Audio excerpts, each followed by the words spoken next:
Muy bien, pues vamos a seguir adelante y hemos visto esos conceptos relacionados con la teología bíblica.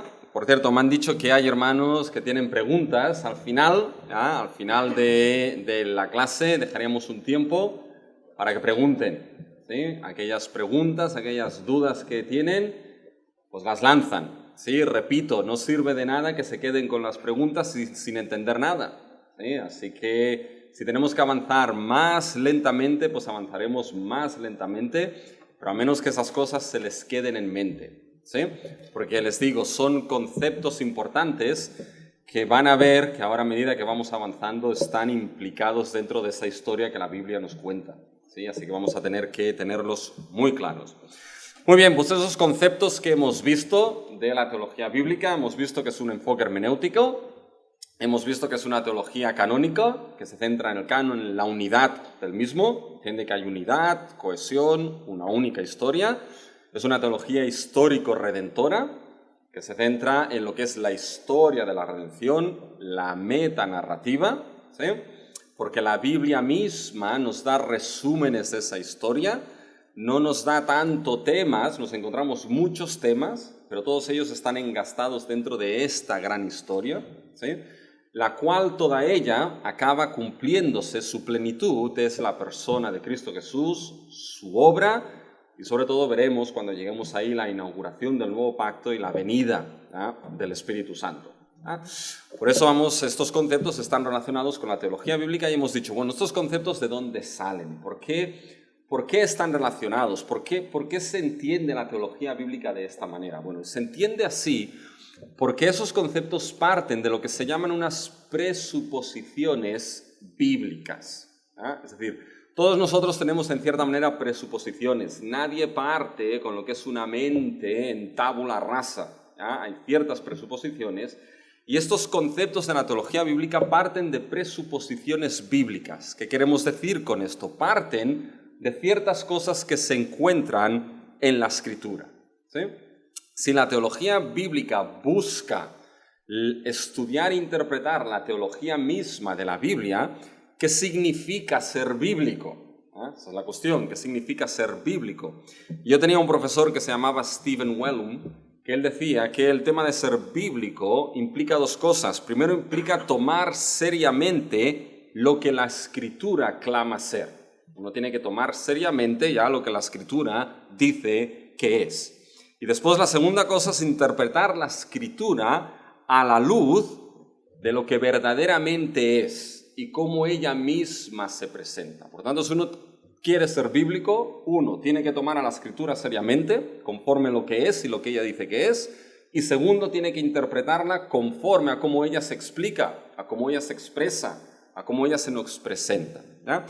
Y cuando hablamos de las presuposiciones bíblicas que nos dan precisamente esos conceptos de la teología bíblica que hemos explicado, canónicos, teórico-redentora, cristotélica, ¿ya? En las presuposiciones bíblicas hay de dos tipos, ¿ya? Una, en cierta manera, tiene que ver con lo que es la naturaleza misma de la Escritura.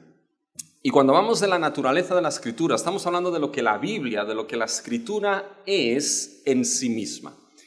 Nos damos cuenta de que, hablando de la naturaleza de la Biblia Biblia tiene una doble naturaleza. ¿En qué sentido? En que es divina y humana al mismo tiempo.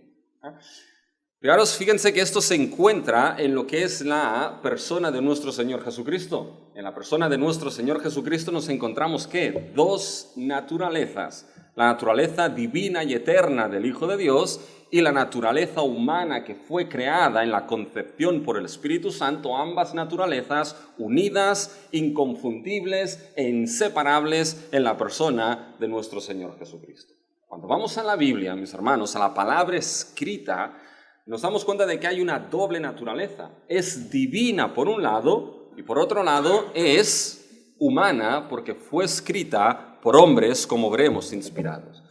Y desde el punto de vista de su naturaleza divina, nos damos cuenta de que la Biblia, ¿qué es, mis hermanos? Si yo les digo, ¿qué es la Biblia?, ¿qué me responderían?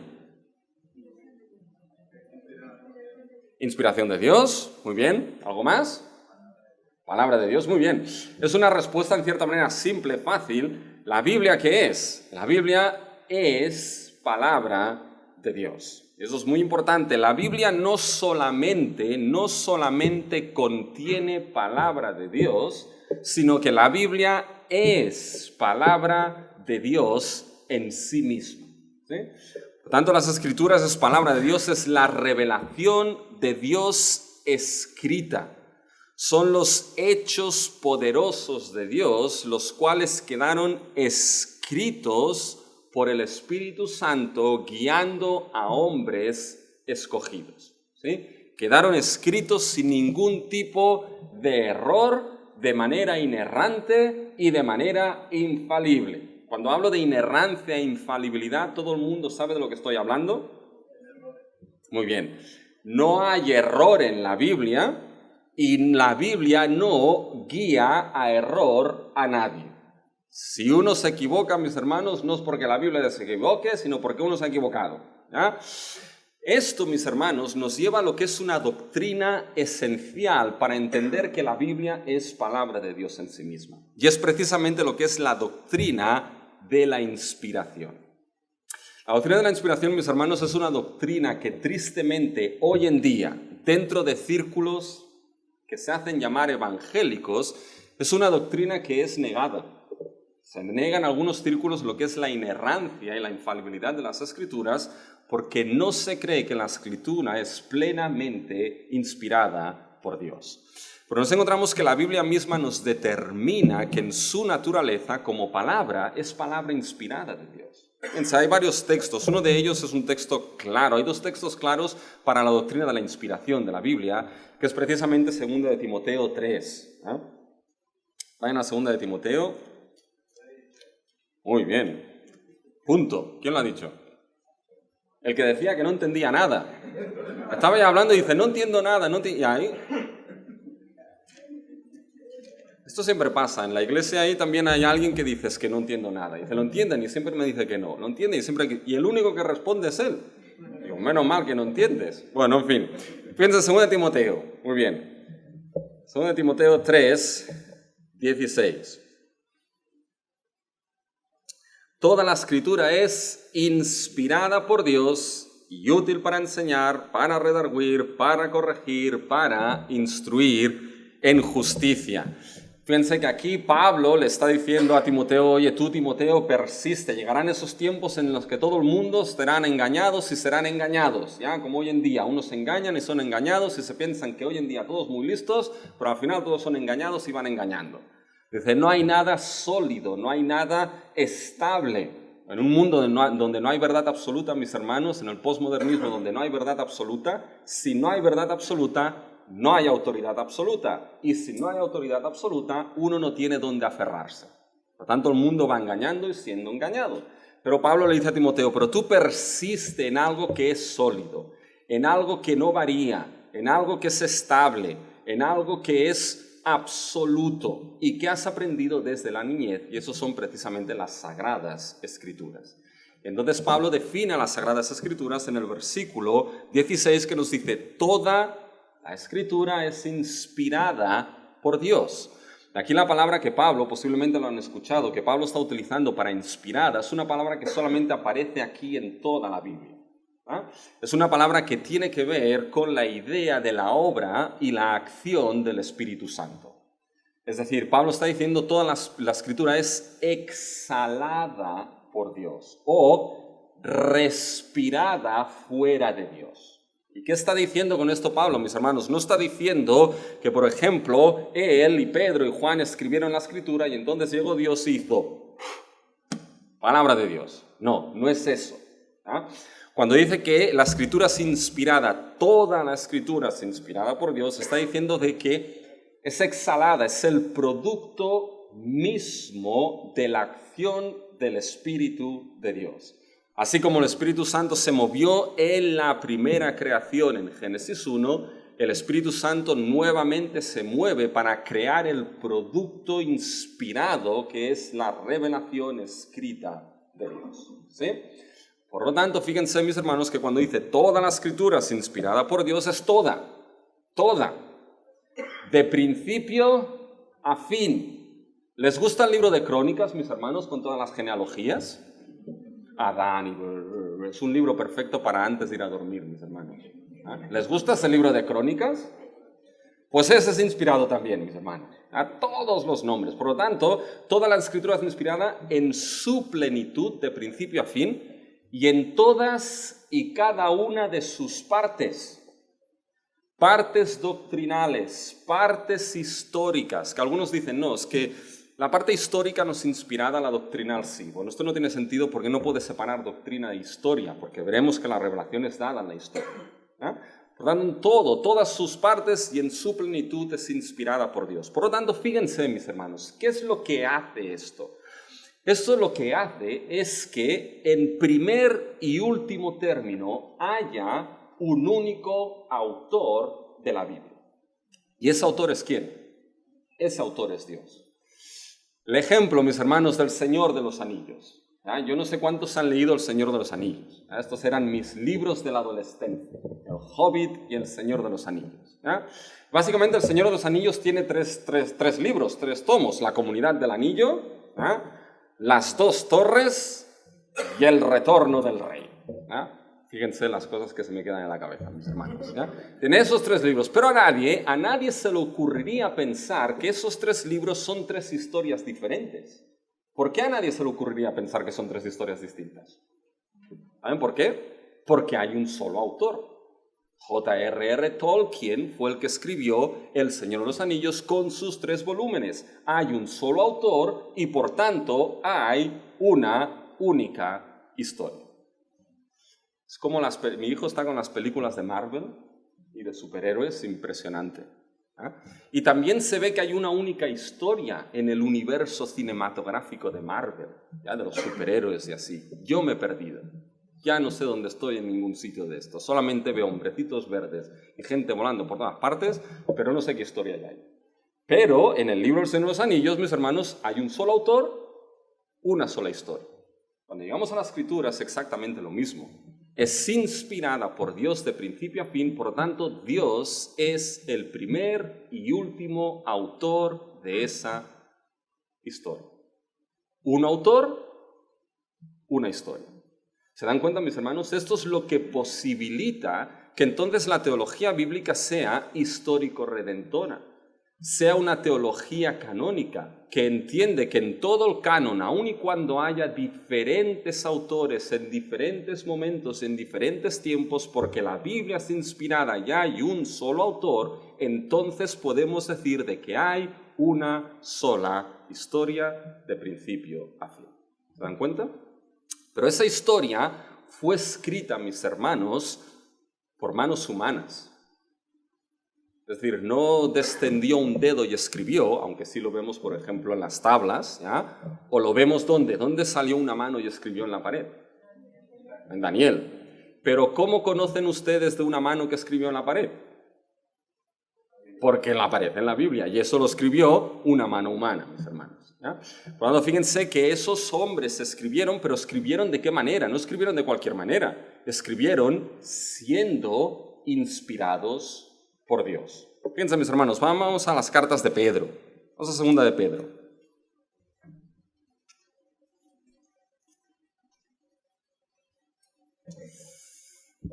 En el capítulo 1.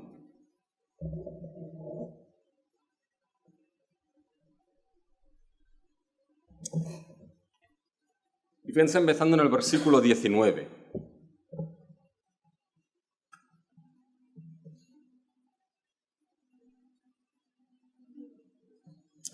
Dice, tenemos también la palabra profética más segura, a la cual hacéis bien en estar atentos como a una antorcha que alumbra en lugar oscuro, hasta que el día esclarezca y el lucero de la mañana salga en vuestros corazones. Entendiendo primero esto, que ninguna profecía de la Escritura es de interpretación privada. ¿Por qué? Bueno, el versículo 21 nos da la razón de esto. Porque nunca la profecía fue traída por voluntad humana. Es decir, ese carácter profético, ese carácter de anunciar, ese carácter profético de la Escritura, esos hombres no se lo inventaron. Sino, fíjense aquí el cambio, el contraste en el texto, sino que los santos hombres de Dios hablaron siendo inspirados por el Espíritu Santo. Bien, ¿cómo hablaron los santos hombres de Dios, mis hermanos? Siendo inspirados. Ahora, aquí la palabra es distinta a 2 de Timoteo, mis hermanos.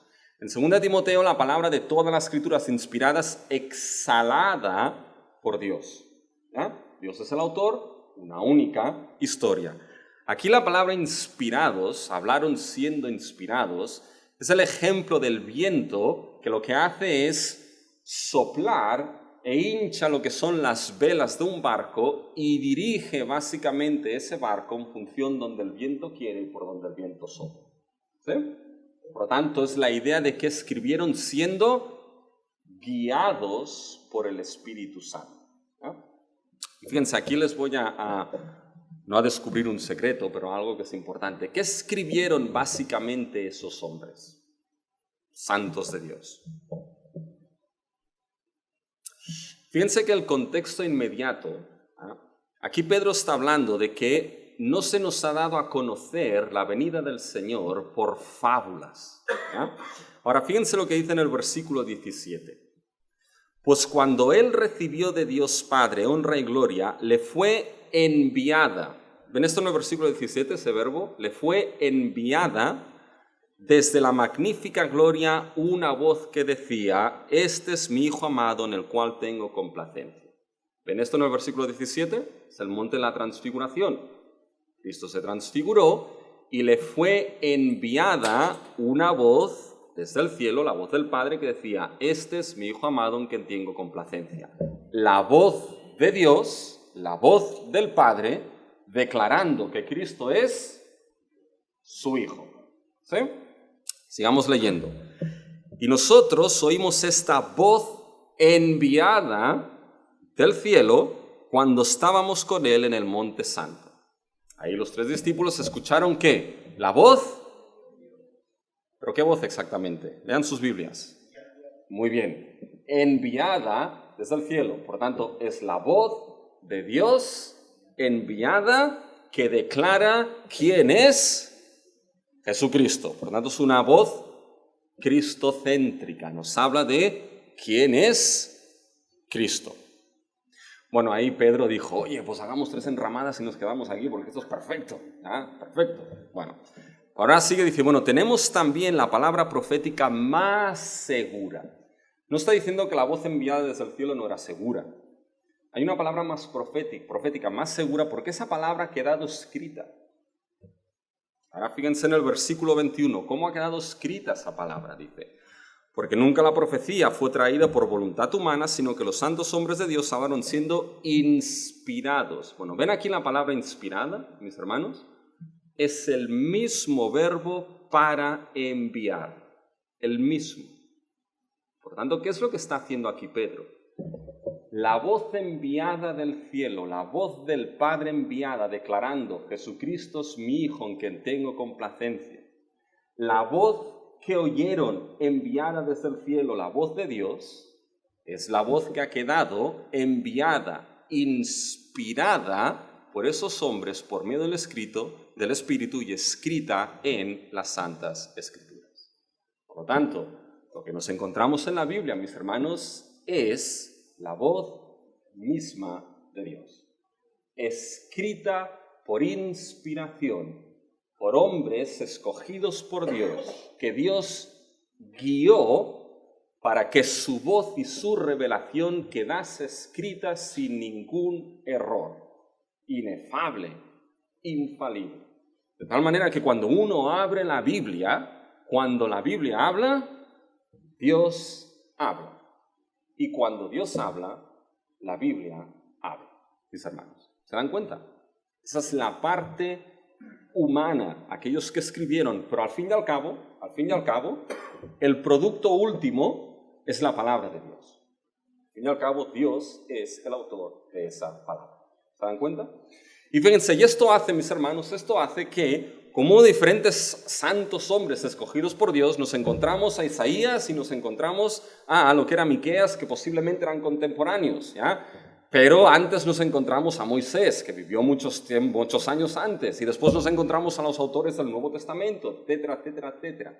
pero porque fueron inspirados y guiados por el Espíritu Santo, mis hermanos, nos encontramos entonces de que hay esa única historia y eso nos da lo que se llama una intertextualidad.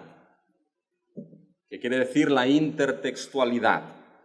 Bueno, quiere decir que hay textos más tempranos en la Biblia que explican textos más tardíos que explican textos más tempranos. Fíjense, un ejemplo de esto. Vayan a Génesis 12. El llamado de Abraham.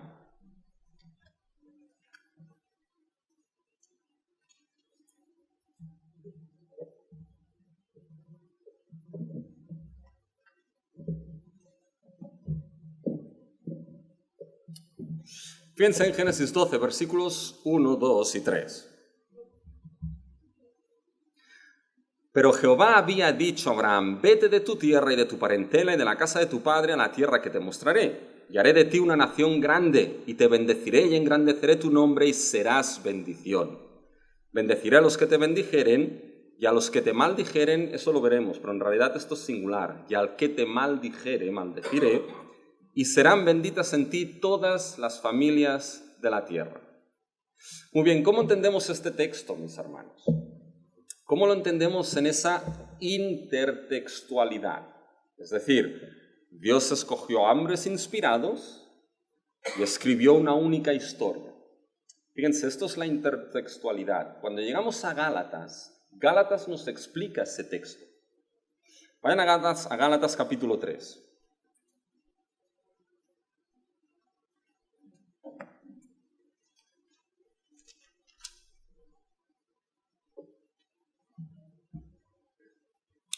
Versículo 6, en adelante.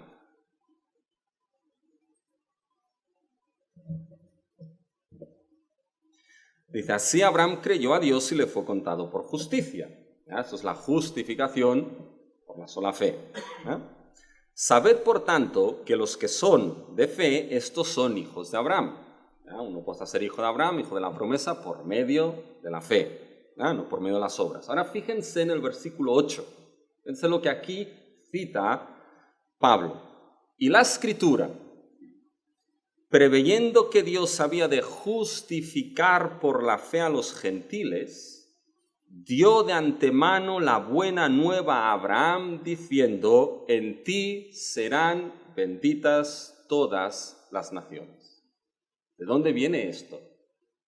En ti serán benditas todas las naciones. Viene de Génesis 12, ¿se acuerdan?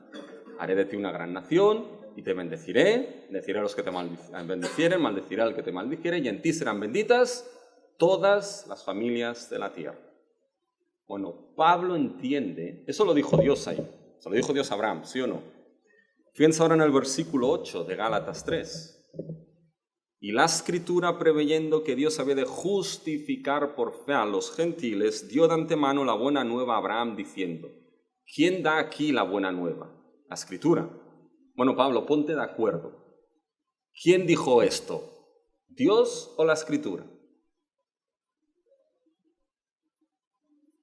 ¿Quién lo dijo? ¿Dios o la Escritura? Ahora dirán aquí, ostras, estas preguntas de examen, a ver. ¿Dios o la Escritura, mis hermanos? ¿Dios?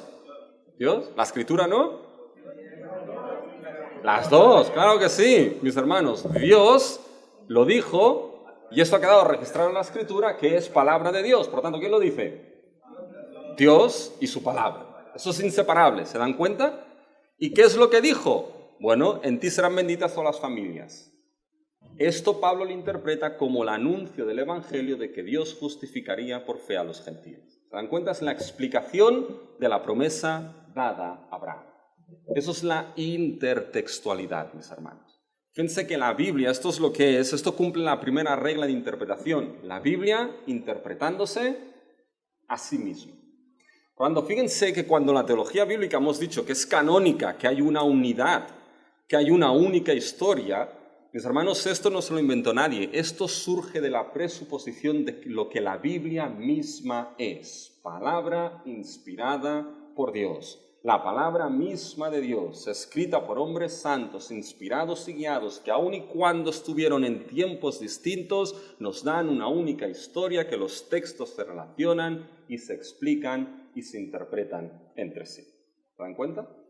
Por tanto, esto, la naturaleza de la Escritura, es lo que nos permite determinar que la teología bíblica, oye, puede ser canónica, histórico-redentora y veremos ahora cristocéntrica. Pero hay otro aspecto para determinar esas características, es cómo nos es dada esa Escritura. ¿Cómo Dios dio la Biblia, mis hermanos? Adán y Eva estaban en el jardín del Edén y de repente pecaron y entonces va Dios y mira, Adán, Eva, ¡fua! Aquí tenéis la Biblia, 66 libros de principio a fin, toda mi revelación a una. Y tenéis además lo que es un índice, por si os perdéis en los profetas menores podáis encontrarlos. Y además os doy lo que son mapas a todo color al final de la Biblia. Aquí tenéis mi revelación, Adán y Eva. ¿Hizo esto Dios, mis hermanos? No, Dios no trajo su palabra, su revelación de una. Dios trajo su revelación de una manera muy específica y concreta. Y eso debemos entenderlo bien. Porque va a ser crucial, mis hermanos, para la teología bíblica. Crucial. Y para que podamos entender la Escritura. ¿Ya? Hemos dicho que una de las características de la teología bíblica es histórico-redentora, ¿se acuerdan? Que se centra en la historia de la redención. Pero no se va a centrar en estudiar esa historia de la redención de cualquier manera. La estudiará en cómo Dios la trajo. En cómo la Biblia la presenta. ¿Y cómo Dios la trajo? La trajo con un patrón que se llama el patrón de palabra, hecho, palabra. ¿Vale? Patrón de palabra, hecho, palabra. ¿Qué es lo que significa esto, mis hermanos?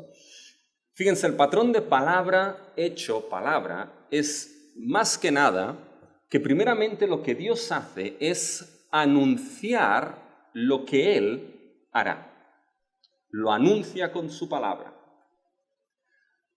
Hecho, Dios obra en la historia lo que ha anunciado. ¿Sí?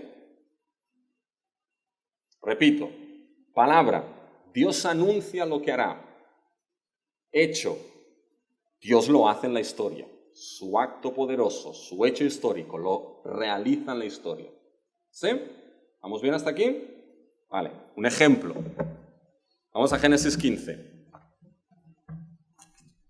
Pongo ejemplos para que no se me pierdan. No se me han perdido todavía, ¿no? Pues díganlo, hombre, no queremos aquí a nadie perdido. ¿Quién se perdió? Por supuesto. ¿Cómo trae Dios su revelación?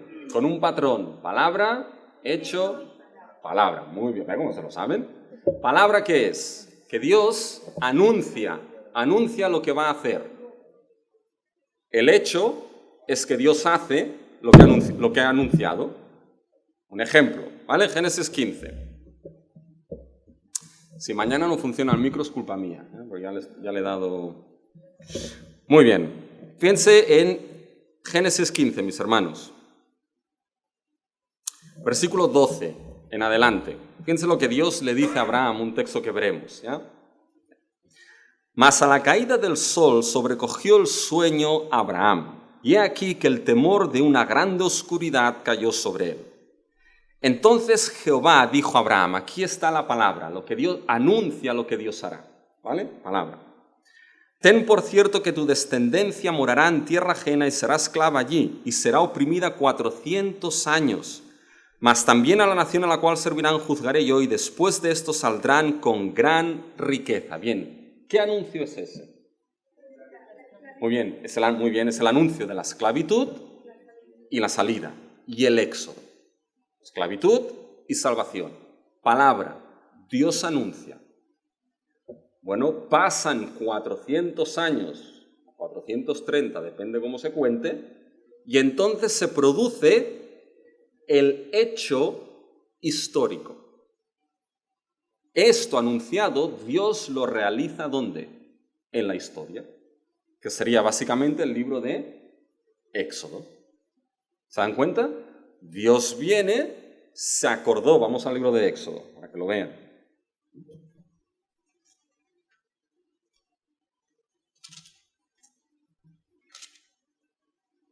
Fíjense en Éxodo 3. A partir del versículo 6, cuando Moisés se acerca a esa zarza que ardía y no se consumía. Fíjense lo que dice aquí Dios. Y dijo, yo soy el Dios de tu padre, Dios de Abraham, Dios de Isaac y Dios de Jacob. Esto lo veremos, se construye sobre esa revelación previa.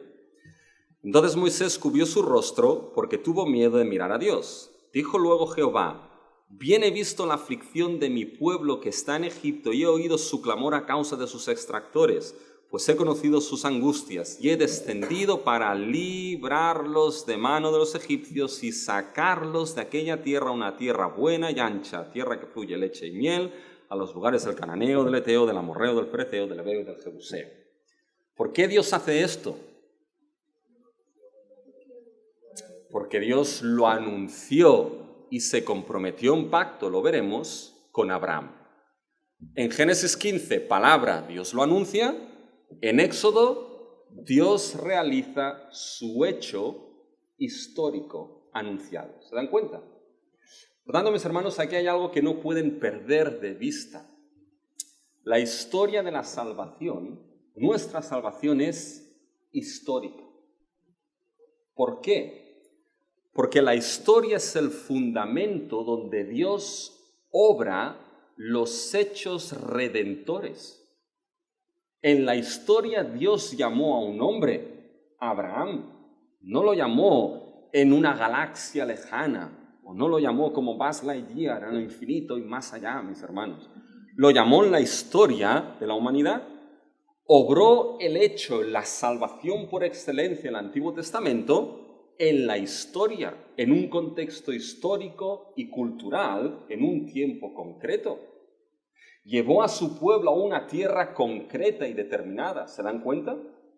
Nuestra salvación es histórica porque la historia es el fundamento sobre el cual Dios obra sus hechos redentores. ¿No entienden esto?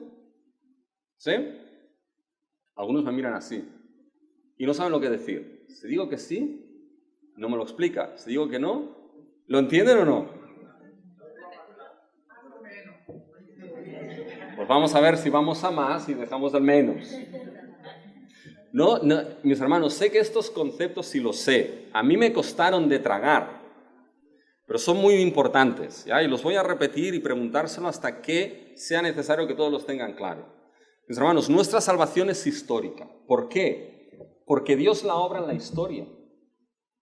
Nuestra salvación es histórica porque Dios obra los hechos redentores en la historia. El llamado de Abraham, la salida de Egipto, la entrada en la tierra, el exilio, todo esto forman parte de esta metanarrativa, ¿sí o no? Y son dados en la historia. Cuando hablamos de que nuestra fe es histórica, no solamente es que tiene muchos años, sino es que está enraizada en hechos históricos que Dios obró en la historia, en un lugar y en un tiempo concreto. Por eso cuando antes les he dicho, hay aquellos que dicen de que, bueno, las partes doctrinales son inspiradas, pero las históricas no. Es imposible esto. Porque Dios obra su salvación en la historia con hechos prodigiosos, con mano fuerte y brazo fuerte. ¿Se dan cuenta? El hecho histórico por excelencia de nuestra salvación, ¿cuál es? Es la cruz y la resurrección de Cristo. ¿Fue esto histórico? 100%. Cristo se encarnó. Cristo murió en la cruz, en una historia y en un tiempo concreto. Cristo resucitó y su resurrección no es una fantasía, una fábula. Fue un hecho histórico, real, 100%. ¿Se dan cuenta? Por tanto, la historia es el fundamento donde Dios obra esta salvación. Pero les he dicho que el patrón es palabra, hecho. ¿Y qué significa esta última palabra, mis hermanos? Dios anuncia lo que va a hacer. Dios lo hace en la historia, en el fundamento de la historia. Pero Dios no deja que ese hecho histórico pueda ser interpretado de cualquier manera. ¿Por qué? Porque ahora imagínense que se produce el hecho histórico del cruce del Mar Rojo y que nadie nos explica lo que esto significa y uno podía interpretar que ¿qué fue esto? Bueno, oye, no cruzaron exactamente por el mar. Cruzaron por la parte de arriba de todo del mar, que es mucho más, es como las playas de Calafell, ¿sabes? Que ahí uno anda y no se hunde nunca, y no se hunda nunca. Bueno, pasaron por ahí, y no había tantos egipcios tampoco. Alguien podría interpretarlo así. El sueño de Jacob con la escalera, ¿qué significa esto? Pues si nos explica, pues podría decir, bueno, pues esto es la primera profecía de las escaleras mecánicas en el siglo XXI, mis hermanos. Si Dios deja la interpretación del hecho histórico libre, cada uno puede interpretar lo que quiera, mis hermanos. La última palabra es que Dios mismo, con su palabra, nos narra e interpreta el hecho histórico. Fíjense. Vayan a Éxodo 15.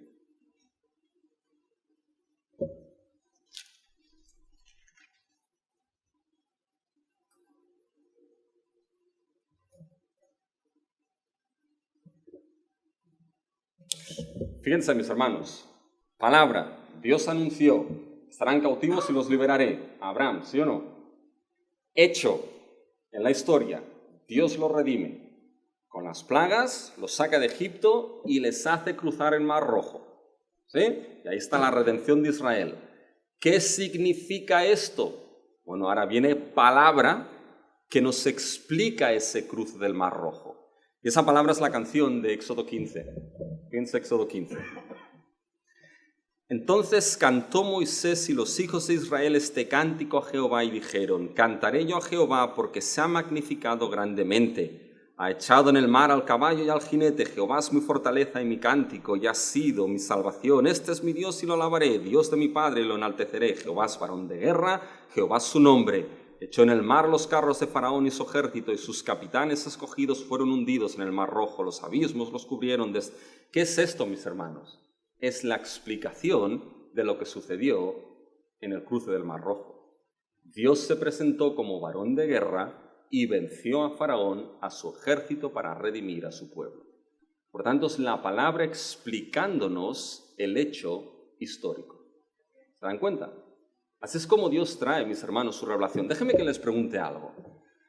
¿Por qué saben ustedes que en el sacrificio de Cristo en la cruz, Él es la propiciación, es decir, el que remueve la ira de Dios por nuestros pecados? Porque saben, mis hermanos, que en aquella cruz, por medio de la fe, hay lo que los puritanos llamaban un dulce intercambio, en que nuestro pecado es acreditado a Cristo y su justicia por medio de la fe nos es acreditada a nosotros, declarándonos perdonados y no culpables por medio de la fe en Cristo. ¿Cómo saben que eso sucede en el hecho histórico de la cruz de Cristo? ¿Cómo lo saben? ¿Por las profecías? ¿Porque Dios lo ha anunciado? Muy bien. ¿Saben por qué lo sabemos? Por la palabra. Porque Dios no ha permitido que ese hecho histórico de la cruz, el ser humano lo explique como quiera explicarlo. Dios anuncia, ya anunció que esto sucedería. Dios lo obra, Cristo murió. Y Dios explica con su palabra lo que eso significa. Fíjense en Romanos 3, mis hermanos. ¿Por qué sé que en la cruz de Cristo tengo esto? Porque Romanos 3, 25 me dice lo siguiente: a quien Dios puso como propiciación por medio de la fe en su sangre para manifestar su justicia a causa de haber pasado por alto en su paciencia los pecados pasados, con la mira de manifestar en este tiempo su justicia, a fin de que Él sea el justo y el que justifica al que es de la fe de Jesús. porque sé que en la cruz de Cristo, en ese hecho histórico, hay propiciación y justificación por medio de la fe en el Cristo crucificado y resucitado, porque en ese patrón, palabra, hecho, palabra, Dios no solamente me narra el hecho histórico, Dios lo narra, Dios lo explica, Dios lo interpreta. ¿Se dan cuenta? Esta es la manera, mis hermanos, en cómo esa revelación de Dios, su palabra, nos fue traída. Y eso nos da algo importante, ¿ya? Que esto lo recalcaré otra vez, mis hermanos, no se preocupen. Que fíjense, tenemos una línea de la historia, donde Dios obra sus hechos históricos, ¿sí? Llamado de Abraham, el éxodo, la entrada a la tierra, el exilio, la cruz, la resurrección, ¿sí? Entonces, mañana no escuchan el mensaje, mis hermanos. Entonces, esto en la línea de la historia, ¿sí o no? Pero en ese patrón, Dios anuncia, Dios obra en la historia y entonces trae su palabra para explicarnos esos hechos históricos, ¿sí? ¿Lo siguen? Bueno, fíjense, hay dos líneas. Hay la línea de los hechos históricos, que son progresivos en la historia y en el tiempo, y viene la palabra que los explica, que tiene que ser también progresiva en la historia y en el tiempo.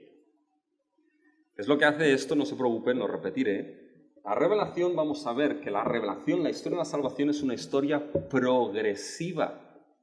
Progresa en la historia y en el tiempo.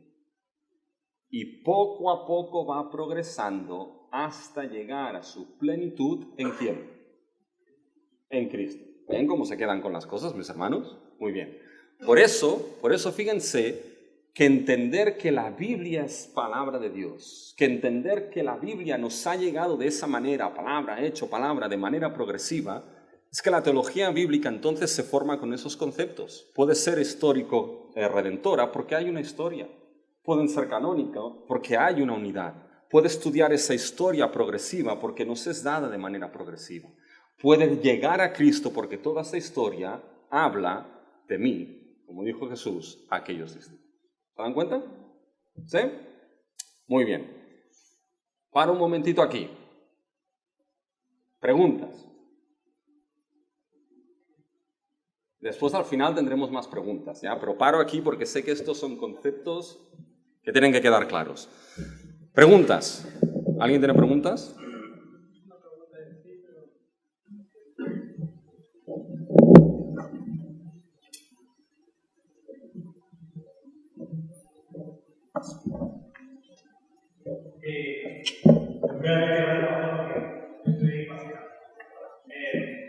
Esa última declaración de que Dios revela todo en su palabra, esa última palabra que Dios no deja la libertad humana de interpretación de esos hechos, eso me hace entender a mí que el ser humano está obligado y sujeto a interpretar la palabra como que Dios ha establecido.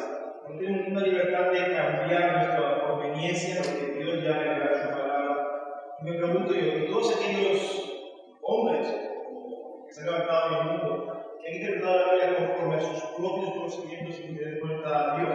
A eso podemos llamar, obviamente, entrar una condición de juicio, que han interpretado la Biblia conforme a su interpretación humana. A día de hoy se sigue haciendo eso. Esos que hacen eso, entiendo que no tienen nada que ver que han escuchado a este Dios por el cual se ha revelado, ¿no? O sea, esa gente que interpreta la Biblia conforme a sus conocimientos y que tiene en cuenta lo que Dios ya conoció en la historia, sigan habiendo gente así, con muchas de las verdades ya establecidas que vienen y todo eso, claro. Sí, lo que les he dicho, nunca partimos de una tabla rasa en nuestra mente. Siempre hay ciertas presuposiciones. Lo que es la teología liberal parte ya de presuposiciones. Por ejemplo, nos he explicado al principio del siglo XVIII, donde lo sobrenatural era imposible. Cuando si uno ya parte de esto, evidentemente un libro inspirado por Dios es algo que en la razón humana esto no cabía. Sí, esto sigue existiendo, evidentemente. Por eso es muy importante entender, por eso una de las próximas asignaturas que van a tener que hacer es hermenéutica. Es cómo se interpreta la Biblia. Esto, parte de la teología bíblica, nos va a ayudar en esto. Pero la Biblia tiene que interpretarse conforme a lo que es y a lo que ha sido dada, ¿ya? Lo que clama ser y cómo ella se presenta. Pero sí, la teología liberal sigue estando y seguirá estando. Y más a medida que el tiempo va avanzando hasta la venida de Cristo, porque van a haber aquellos que lo que van a querer es que se les diga aquello que les hace cosquillitas a sus oídos, ¿ya? Y no lo que es la verdad de la palabra de Dios. Eso va a seguir. Sí, esto es así desde la caída del ser humano. Porque el pecado nubla evidentemente esto. Tenemos la revelación de Dios, esto es teología sistemática, pero tenemos la revelación de Dios, que es la revelación general y natural, ¿ya? Que se da de manera general a través de las obras de la creación. Bueno, y el ser humano es capaz de interpretar que venimos del mono. Darwin fue capaz de interpretar mirando tortugas de que había una teoría de las especies y que veníamos del mono, pero hoy en día, oye, ya no venimos del mono, sino que somos un experimento híbrido con ADN alienígena. Prefiero creer que hay un creador, mis hermanos, que nos creó a imagen y semejanza, ¿ya? Pero el pecado nubla esto, evidentemente. Esto, en un ser humano caído, esto se está ahí, ¿no? Muy bien. Pues, mis hermanos, hemos acabado, de cierta manera, lo que son los conceptos relacionados con la teología bíblica, ¿ya? No ha sido tan duro, ¿no? Unos dicen, no, tan duro no, ha sido durísimo, durísimo. ¿Ah? Pero básicamente son esos conceptos que les he dicho: enfoque hermenéutico, interpretativo, teología canónica, ¿ah? Ese canon con la unidad de su material, de los textos, porque hay una historia, hay una coherencia, ¿sí? Es una teología histórica redentora que se centra en la historia de la redención, se centra en lo que es la metanarrativa, y es una teología cristológica, cristotélica, porque entiende que toda esa historia acaba cumpliéndose en Cristo. Esas características surgen ¿de dónde? De cómo se entiende lo que es la Biblia, en cómo la Biblia se explica. La Biblia en su naturaleza es inspirada por Dios, es palabra de Dios y por lo tanto nos da un solo autor con una sola historia. Por lo tanto, hay la posibilidad de interpretarla como una única historia, que aún y ser escrita por varios hombres en diferentes lugares y en diferentes periodos de tiempo, hay una intertextualidad, porque hay un único autor, hay una única historia, los textos no se contradicen, se explican, se amplían, se relacionan, ¿sí? Así que si encuentran dos textos que se contradicen, mis hermanos, los que están mal soy yo o ustedes, pero no la Biblia, ¿ya? Eso es muy importante. Y después entender de que esa historia, lo veremos ahora, viene con este patrón, palabra hecho palabra, de manera progresiva. Esto mencionaremos un poquito más.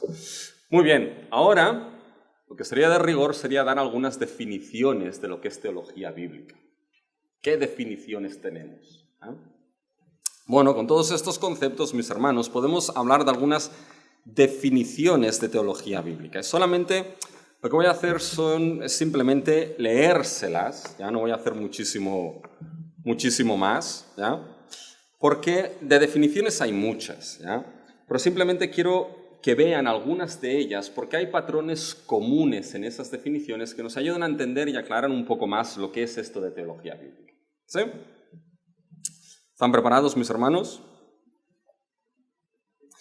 Fíjense, mis hermanos, una definición que es de ese autor que les he dicho al principio, Gerhardus Voss, ¿ya? Es una definición un tanto extraña y compleja, no se preocupen ya, pero se la voy a explicar.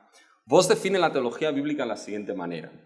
Dice, teología bíblica es aquella rama de la teología exegética. ¿Qué quiere decir esto? Pues la teología bíblica es parte de la exégesis, de la interpretación, enfoque interpretativo, ¿eh? La cual trata con el proceso de la revelación de Dios tal y como está depositada en la Biblia. Fíjense, la teología bíblica nos dice, es parte de la teología exegética, de la interpretación, ¿y qué trata? Trata con el proceso de la revelación de Dios. Es decir, entiende que la revelación de Dios es un proceso, es progresiva, no fue dada de una vez por todas, ¿sí? Es progresiva. Y así nos la encontramos en la Biblia, ¿sí? Con esas definiciones no se preocupen, simplemente es para que sepan, ¿ya? Fíjense, otro autor que se llama Goldsworthy, ¿ya? ¿Qué es lo que entiende? Entiende que la teología bíblica entiende que la revelación de Dios está engastada en la historia e implica una progresión histórica. ¿Qué es lo que nos está diciendo? Bueno, entiende que la teología bíblica entiende que la revelación se da en la historia y se da de manera progresiva. Eso quiere decir que se está acabando la batería. Eso quiere decir que estoy hablando demasiado.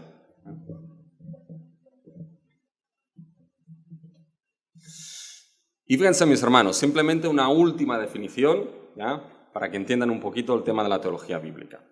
Fíjense, un autor que se llama Greg Beale, ¿ya?, dice lo siguiente, dice, la teología bíblica, correctamente entendida, dice, no es más que la explicación del progreso orgánico de la revelación sobrenatural, en su continuidad y discontinuidad. Eso lo explicaremos. ¿Pero qué entiende esa definición? Que la teología bíblica, ¿qué es lo que hace? Es explicar, es interpretar el progreso de la revelación de Dios. En su unidad, cómo progresa de manera unida en esa historia. Bueno, fíjense que todas las definiciones, mis hermanos, tienen algo en común. Tienen en común el foco de la revelación de Dios, tienen en común que esa revelación es progresiva en la historia y el tiempo, y eso es lo que la teología bíblica se va a centrar en ello. Ya en esas definiciones no se preocupen, no se las voy a preguntar en el examen, no se preocupen. Sé que más que nada para que vean que hay aspectos en común como revelación, progreso, historia, etcétera, etcétera, etcétera. Muy bien. ¿Claros los conceptos más o menos? Tranquilo, esto es como el buen vino, ¿eh? Eso tiene que aposentarse poco a poco, ¿ya?, e ir aposentándose. Eso quiere decir que como el buen vino, al cabo de unos 70 o 100 años lo tendrán claro, ¿eh? Así que no sufren. Muy bien, mis hermanos. A mí me costó, pero tranquilos, esto va poco a poco, ¿ya? Entonces, fíjense, ¿qué es lo que debemos hacer ahora? ¿Cuál es el centro de interés, el foco de estudio de la teología bíblica? ¿Quién me sabe responder a esto? Su centro, su foco, lo que quiere estudiar, cómo progresa. ¿La historia de qué?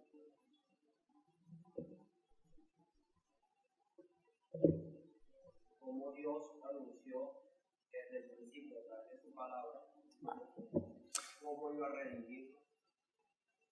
Muy bien. Lo que hemos dicho, que el foco de estudio, el centro de estudio de la teología bíblica es la historia de la redención, la historia de la salvación, la metanarrativa. Por lo tanto, si ese es el enfoque de estudio en la teología bíblica, si ese es la historia que la Biblia nos explica, en ese patrón de palabra, hecho palabra, debemos entender ciertas características de esa historia de la redención. Porque como les he dicho, Dios no trajo esa historia de cualquier manera. Dios no hace las cosas de cualquier manera. Dios es un Dios no de confusión, sino de orden, paz. La palabra paz ahí es orden. Por tanto, hace las cosas de manera ordenada. Y en esa historia de la salvación, que es lo que vamos a estudiar en la teología bíblica, hay ciertas características de esa historia que debemos conocer, para que cuando vayamos a interpretarla, mis hermanos, podamos interpretarla correctamente, con las características de esa historia de la salvación. ¿Sí? Así que ahora lo que vamos a estudiar es ciertas características de la historia de la salvación, de la metanarrativa, de cómo se da esa historia. ¿Sí? ¿Están listos? Fíjense, mis hermanos, la importancia de una metanarrativa, la importancia de una gran historia, no podemos nunca desligarla de la cultura posmoderna en la cual estamos viviendo, ¿ya? La cultura posmoderna en la cual vivimos, mis hermanos, es una cultura que, estoy seguro que lo habrán escuchado, es una cultura que determina que no hay verdad no hay verdad absoluta, ¿ya? Y por lo tanto, si no hay verdad absoluta, como antes les he dicho, no puede haber autoridad absoluta. ¿Sí? La autoridad absoluta requiere verdades absolutas. Y ya fue, mis hermanos, Aristóteles quien dijo que para que haya una buena historia, ¿ya?, para que haya una buena historia tiene que haber un argumento bien construido, ordenado, con un principio y con un fin. ¿Ya? Para que haya una historia necesitas esto, un principio, un argumento y un fin. ¿Sí o no? Yo me recuerdo cuando estaba estudiando mis hermanos en el colegio, me decían que una historia tiene que tener, ¿qué? 3 cosas. Inicio, desarrollo o nudo y desenlace. Qué tiempos, ¿eh? Aquello. Una buena historia tiene que tener un inicio, un desarrollo o un nudo y un desenlace. Pues mis hermanos, fíjense que esto es lo que verdaderamente nos encontramos también en las Escrituras. Es decir, nos encontramos un inicio, nos encontramos un desarrollo y nos encontramos, ¿qué? Un desenlace. Un inicio que empieza en el principio, creó Dios, los cielos y la tierra. Un desarrollo que va dándose a lo largo del canon bíblico en esa historia de la salvación, con un desenlace final en el libro de Apocalipsis. Cuando la iglesia clama, Señor, ven pronto. ¿Sí? Un desenlace final. Y fíjense, mis hermanos, que esa historia, gran historia de la Biblia, saben que en un mundo posmoderno, mis hermanos, no encaja. No encaja, ¿por qué? Y esto tienen que tenerlo presente, ¿ah? Porque donde ustedes tienen que interpretar y explicar la Biblia no es en el tiempo del siglo XVII con los puritanos, aunque estaría muy bien estar ahí, sino es en el siglo XXI donde ustedes viven. Y deben saber, mis hermanos, que la cultura posmoderna que niega la verdad absoluta niega también la posibilidad de que exista una única historia que sea capaz de explicar todas las pequeñas historias de nuestra vida. ¿Por qué? Porque no hay verdad absoluta y por lo tanto no puede haber una historia absoluta que lo explique todo. Cada uno de nosotros tiene nuestra propia historia en el mundo de hoy en día. Por eso es un mundo tan individualista, aunque quiera aparentar otra cosa distinta. Cada uno tiene su propia historia, cada uno se forja su propio destino, cada uno se construye lo que es en cierta manera su historia. Pero esa historia grande que sea capaz de explicar la historia de mi vida, de dónde vengo y a dónde voy, cómo acabaré en función de las decisiones que uno tome, dice, esa historia no puede existir. Fíjense, les voy a citar lo que un autor, Brian Walsh, dice en relación a esto. Es una cita un tanto larga, pero vale la pena para entender esto, ¿ya? Dice, la cultura posmoderna es tremendamente sospechosa de grandes historias. Vivimos dentro del futuro de un pasado hecho añicos, porque el pasado nos contó grandes historias, grandes utopías, la utopía del marxismo, la libertad tecnológica, el paraíso del capitalismo. Todo y con esto hemos llegado a ver que todas estas historias no solamente están incompletas, sino que también son fundamentalmente imposibles de terminar por la simple razón de que todas ellas son fundamentalmente mentira. Dice, el posmodernismo insiste en que historias como estas que tanto han modelado nuestras vidas no son historias de emancipación y progreso después de todo, sino historias de esclavitud, opresión y violencia.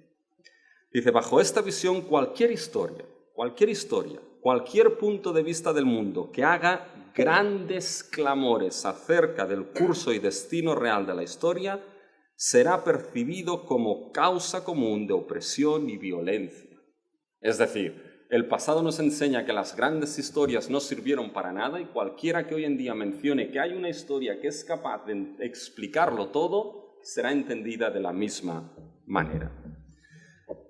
Fíjense, esta característica del posmodernismo es el desafío más grande de la fe cristiana. Si hay una cosa que el cristianismo es una gran historia. Hay un himno que dice, cuéntame la historia. Dice, esta es mi historia, es mi canción. Dice, ¿de qué otra manera podemos interpretar la historia cósmica de la creación, caída, redención y consumación que la Escritura nos cuenta? Pero es esta historia la que debemos contar al posmodernismo. Frente a la disolución de todas las grandes historias, los cristianos tienen la responsabilidad de proclamar semana tras semana la historia de liberación, de la redención de Dios, toda la creación. Esto es, insistimos, una única historia que realmente cumple lo que promete, porque es la historia de aquel que es fiel en lo que promete. Fíjense, mis hermanos, que esto es crucial. Nuestro mundo no es capaz de aceptar esas grandes historias que lo expliquen todo. Aunque la cosa cambia, porque no sé si han oído a nuestros políticos hablar del relato. ¿Se dan cuenta? Estos han creado un relato para justificar tal cosa. Estos han creado un relato, esto es una historia para justificar tal cosa. Mis hermanos, esta historia es fundamental. ¿Por qué? Por varios motivos, pero uno de ellos es porque el Evangelio de salvación, de gracia y fe de nuestro Señor Jesucristo es dado dentro de esa historia de la salvación. Y es dentro de esta gran historia que el Evangelio tiene significado, que el Evangelio encuentra su significado, encuentra su identidad, encuentra su explicación. Si se desconoce esa historia, será más difícil entender, mis hermanos, lo que es el Evangelio. ¿Y saben lo que es triste? De que dentro del campo evangélico, mis hermanos, hay aquellos que no conocen esta gran historia de la salvación. Por eso debemos conocerla. Por eso debemos conocer teología bíblica para entender y explicar esa gran historia. Porque no es simplemente asuntos de conceptos. Es la idea de que el Evangelio precioso, la piedra preciosa del Evangelio del Reino de nuestro Señor Jesucristo es el cumplimiento de esta gran historia. Y si queremos entenderlo y que el mundo lo entienda, que se lo crea es otra cosa, pero que el mundo lo entienda, mis hermanos, debe entenderse y explicarse dentro de esta gran historia. ¿Se acuerdan cuando Pablo estuvo en Atenas y estuvo paseándose por ahí y había muchos dioses y vio un altar a quién? ¿Al dios qué? Dice, bueno, vengo a hablaros de este dios. ¿Ya? Y ahí los atenienses estaban, vamos a ver qué nos explica. ¿Qué es lo que les dice Pablo? Empieza narrándoles la historia de la salvación. Empieza desde un Dios que es creador, que creó los cielos y la tierra, que no habita en templos hechos por manos de hombre, que no necesita de nadie, que trae la lluvia sobre justos e injustos, etcétera, etcétera, etcétera, etcétera, y llega hasta la resurrección misma. De cierta manera, desmontó lo que era la gran historia que ellos tenían para construir esa historia de la Biblia en la cual encaja el Evangelio de Cristo Jesús. Por tanto, necesitamos conocer esa historia y las características de la misma. ¿Sí? Eso es lo que vamos a ver ahora. ¿Cuál es una de las características de esta historia, mis hermanos? ¿Están listos? ¿No se me escucha? Ya. Fíjense que esa primera característica, mis hermanos, de la historia de la redención, de la metanarrativa, es que es progresiva. Tiene lo que se llama un progreso orgánico, mis hermanos. Un progreso orgánico. Ahora dirán, ¿qué es eso de progreso orgánico? Fíjense, esto es muy fácil, mis hermanos, de explicar. Fíjense, la historia de la salvación, ya esta metanarrativa, es progresiva. ¿En qué sentido? En que Dios no la trajo en un único acto revelador. Como les he dicho, Dios no le dio una Biblia entera a Adán y a Eva, con toda la historia ya de principio a fin. Dios poco a poco la fue revelando progresivamente a lo largo de la historia y el tiempo. Eso es muy importante. Por lo tanto, ese progreso se da en la historia y el tiempo, mis hermanos, y es un progreso que se llama orgánico. ¿Qué quiere decir un progreso orgánico? Es un progreso que se explica con el ejemplo de la semilla, mis hermanos. Es como una semilla de manzano. Ustedes piensen en una semilla de manzano, ¿no? En esa semilla, ¿qué es lo que hay, mis hermanos? Está todo el material para que surja un manzano, ¿sí o no? Pero en esa semilla, ¿ustedes ven el manzano? No, ni mucho menos. ¿Qué es lo que tienen que hacer? Deben plantarla. Y entonces esa semilla, orgánicamente, ¿qué le pasa? Crece. Y sale un tallo y unas hojitas. Y poco a poco va creciendo. Y ves que se transforma en un árbol. Y poco a poco va creciendo. Y entonces el árbol es más grande y empieza a dar su fruto, que es un manzano, y entonces dice, oye, pues no me equivoqué, era la semilla de un manzano. Fíjense que la parte final del manzano nada se parece con la semilla, ¿sí o no? Pero forma parte de la misma. Ese es el progreso orgánico de la historia de la salvación. La metanarrativa es progresiva, progresa en la historia y el tiempo. Dios va añadiendo más y más revelación. No se equivoquen aquí, mis hermanos. Ese progreso no quiere decir que la revelación vaya de peor a mejor, de insuficiente a suficiente. No es esto, ¿eh? Cuando Dios trajo su revelación a Abraham, esa revelación era perfecta y suficiente para Abraham en ese momento. Pero Dios poco a poco va dando más revelación, la semilla va creciendo.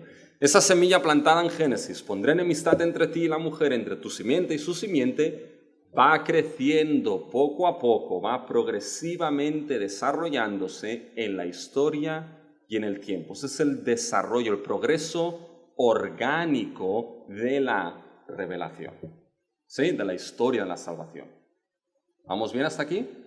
Mis hermanos, esto es de gran importancia, porque eso quiere decir que deberemos saber en todo momento dónde estamos, en qué momento estamos de la historia de la salvación. No va a ser lo mismo en ese progreso estar en Génesis 17, donde Dios da la señal de la circuncisión a Abraham, no va a ser lo mismo aquí que estar, por ejemplo, mis hermanos, en Gálatas 3 o en Gálatas 4. Y eso es muy importante. Déjenme que les ponga un ejemplo de alguien que le faltó teología bíblica y de entender que la revelación es progresiva. Recuerdo hace tiempo que fue a unas conferencias, eso hace años, e hicieron grupos pequeños.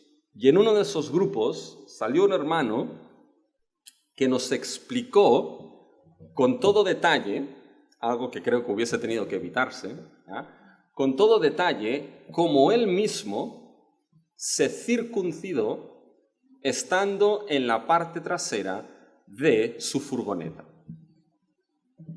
Nos quedamos todos, digo, ya las conferencias estas ya han valido la pena solo por esto. Y entonces dijimos, sí, hermano, ¿por qué hizo usted esto? Dice, porque en Génesis 17 Dios dio la señal de la circuncisión a Abraham y aquel que no estuviese circuncidado no formaría parte del pueblo del pacto.